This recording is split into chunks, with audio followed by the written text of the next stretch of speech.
During the course of the year, we're going to talk a lot about the advanced placement exam. So this is just the trailer, okay? I'm going to start with the confession. You and your classmates are going to be guinea pigs. This is the first year of a completely revamped AP Art History exam. The College Board is now requiring students to know and teachers to teach a fixed set of images. The College Board is also changing the kind of multiple choice questions it asks. The new questions will be less purely factual, more analytical and comparative. Finally, the College Board is asking students to give a whole lot more information in essays without, frankly, giving students a whole lot more time to write them. Just realize everybody in the country is in the same boat. We're all scrambling to figure out the new rules. My guess, or at least my hope, is that the College Board and the AP exam graders will cut us a little slack this first year. Ms. Jacobs and I are hoping that you will cut us a little slack as well. Here's a quick overview of the structure of the revamped AP test. Half of your score will be determined by 80 multiple choice questions. 35 of these will be more or less standalone questions. 45 will come in sets, usually associated with an image or group of images. As I just mentioned, the College Board is trying to move away from purely factual recall toward more analytical and comparative questions, which means that reading and interpreting the questions is going to be more challenging. On the other hand, you'll get fewer questions. Last year, students had to answer 115 questions in an hour. Also, the works that the questions will cover are now a lot more predictable, thanks to the 250 required images. So, just what are these questions going to look like? I really wish I could give you a more concrete answer to that question. In the past, we've been able to draw on a large test bank of previous AP questions. Now we have just a relatively small set of sample questions that have been released by the College Board. So let's look at a few of these sample questions from their course curriculum overview to get a sense of the kind of questions you will see in May. So here's an example of a standalone multiple choice question. You should recognize the artist and the work from the first day of class. That's one of the images of Judith slaying Holofernes, painted by Artemisia Gentileschi. As it happens, this is not one of the 250 College Board required images, which shows you that it will not only be required images that are used when the question is comparative. Artemisia Gentileschi's works actually don't even show up on the list, which ticked off a lot of AP art history teachers, myself included, but this question should also give you an idea of why Ms. Jacobs and I are requiring works beyond the anointed 250. If you saw this question on the test, you'd think, aha, I know this work. By May, you will also know a lot more about Caravaggio. In fact, last year's class suggested when we asked them at the end of the year what we should do differently, that maybe I should lighten up a little on Caravaggio. I probably will not take that advice. Even today, the second day of class, you should know something about this painting and you should know something about Caravaggio. Before you toss out what you think is the right answer, and you probably are right, I want you to stop and notice that simply to understand the question, you need to be familiar with a whole lot of art history vocabulary. Don't worry, you're going to learn a whole lot of art history vocabulary in this course. So to start out with, what is a monochromatic palette? Mono means one, right? Chromatic refers to color. So this means a color scheme that is largely based on a single color. Here's an example of a mostly monochromatic palette from a self-portrait by Vincent van Gogh. The painting consists largely of different shades of blue, although that orange beard does stand out in striking contrast. Stay tuned for our discussion of complementary colors. Here's an example of tenebrism, which according to the Visual Arts Encyclopedia is, quote, a style of painting characterized by deep shadows and a distinct contrast between light and dark areas. Here's a famous example of a pyramidal composition, Leonardo da Vinci's Virgin of the Rocks. He didn't draw in the pyramid, by the way. Still, the geometrical add-in should give you a sense of what pyramidal composition means.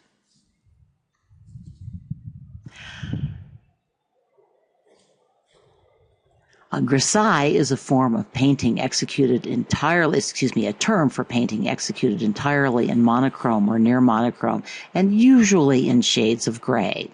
It's a technique that's often used to depict or imitate statuary. So here's an example from a painting of the Annunciation by Jan van Eyck, the fellow who painted the Arnolfini marriage, which you saw in your summer assignments.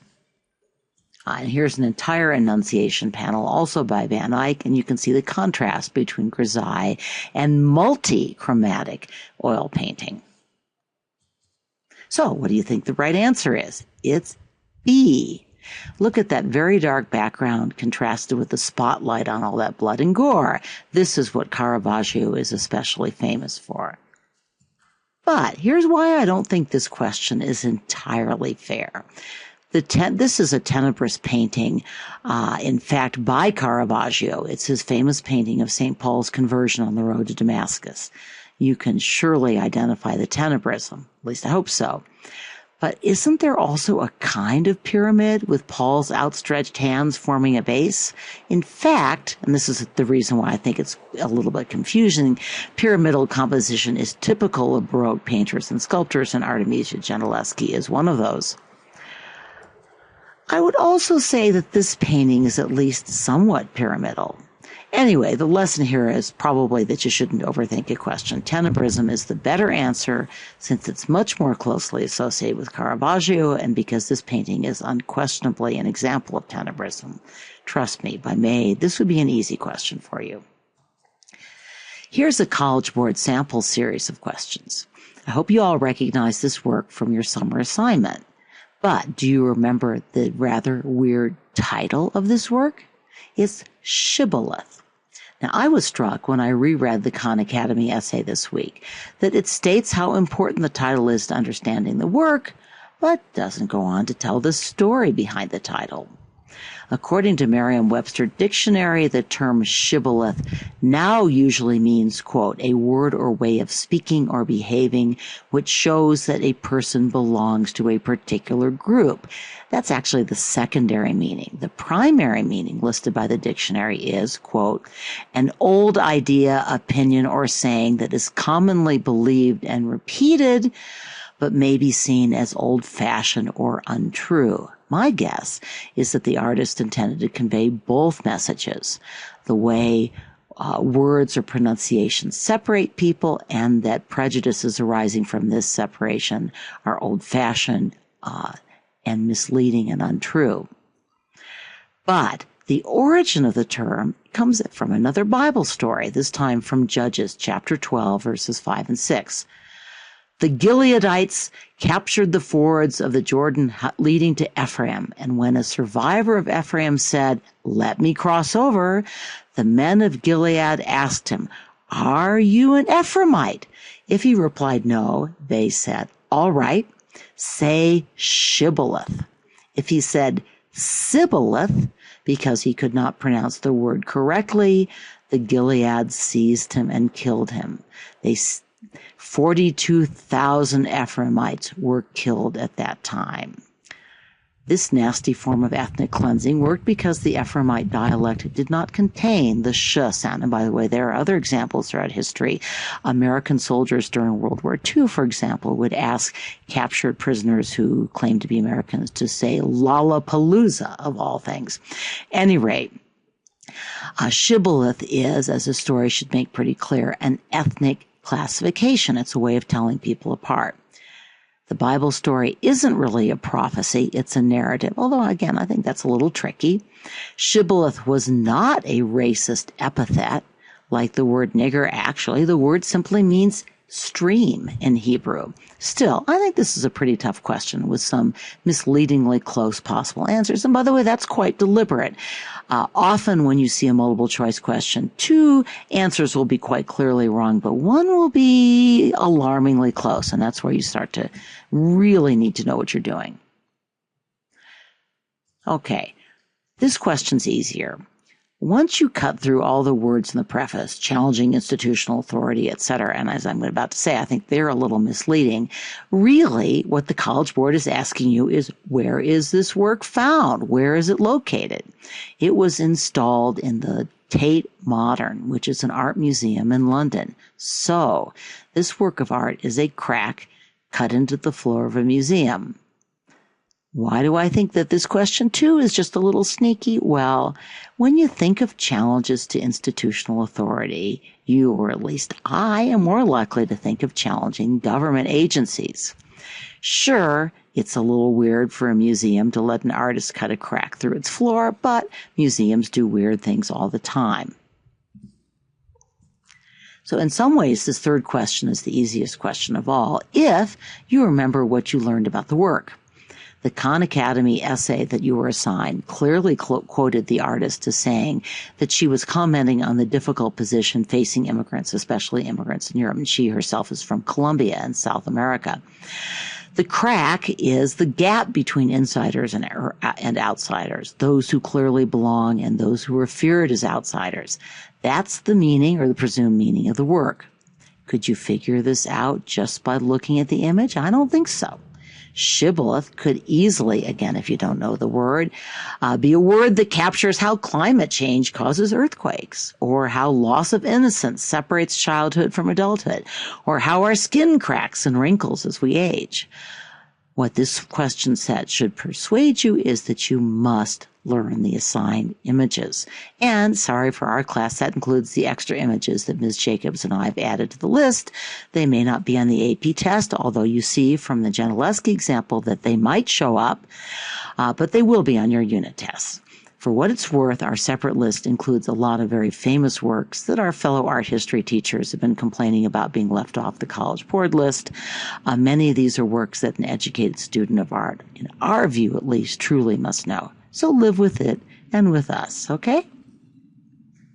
So here's an example of one of the two 30-minute essays. The College Board actually lists 3 possible works that you could use to answer that question. I didn't include that list on the slide because I don't think you'll know those works yet. Stay tuned. But can you think of a work that we talked about in today's class on context and works depicting Judith and Holofernes that you might use to answer this question?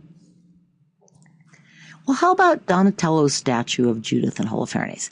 It's not directly about the history of Florence, but it was very clearly meant to be a metaphor for the challenges facing Florence, a small republic under constant attack from bigger empires, especially France and the Holy Roman Empire. Think about the way the leader of the Florentine Republic, the fellow who commissioned the work, Cosimo de' Medici, wanted to remind the people of Florence that they needed to protect their liberty against foreign bullies. And then there's the added interesting fact that it was later placed in front of the town hall to remind the citizens of Florence how smart they'd been to get rid of the increasingly tyrannical Medici. Note again that scary term, completely identified. The College Board would like you to give title, artist, date, and materials or media, in this case, bronze. But you can get full points if you can give 2 identifiers. By the way, if you select one of the titles that the College Board suggests as a possible work, then you have to come up with 2 additional identifiers. This is one of many reasons why you may want to use your own work to answer these questions. Another reason is that the AP graders are going to get tired of reading a lot of essays on the works that are listed, and it's always good to keep their interest.